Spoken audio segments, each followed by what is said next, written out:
In this video, I'm going to show you how to add keyframes in the CapCut PC.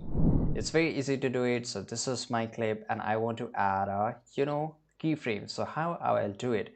So well, to do that, to add a keyframes, there is a lot of way to add a keyframes, and there's a different kind of effects and sections of a video where you can add a keyframes. First of all, you have to go to the video section. So select your clip here. And now you have to go to the video section, go to the basic control, and here, so what you can see, this is a diamond shape. So all the diamond shape which is you can see here is called keyframes. To add a keyframes, you have to click on it.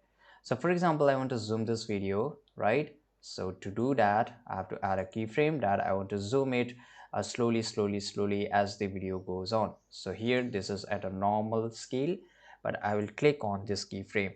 Once I click on keyframe, here you can see that a dot has been added.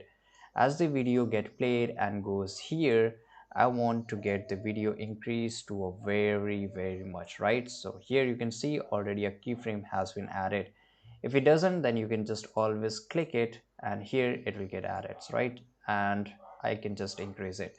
Now if I just play this video, you will see that video gets simply and slowly get zoomed in, right?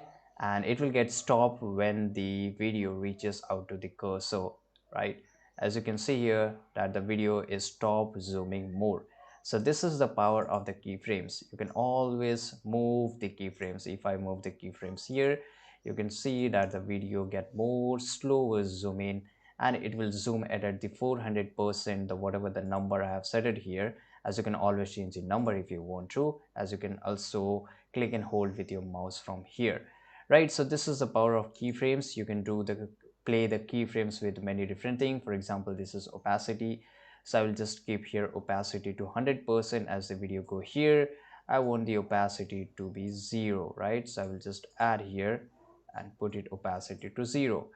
So now if I just play this video, you will see that the video is slowly the opacity is getting decreased, as you can see here automatically, right? So there's a lot of things you can play with the keyframes, whatever the changes depending upon your creativity. I hope you found this video very useful. If you did, subscribe.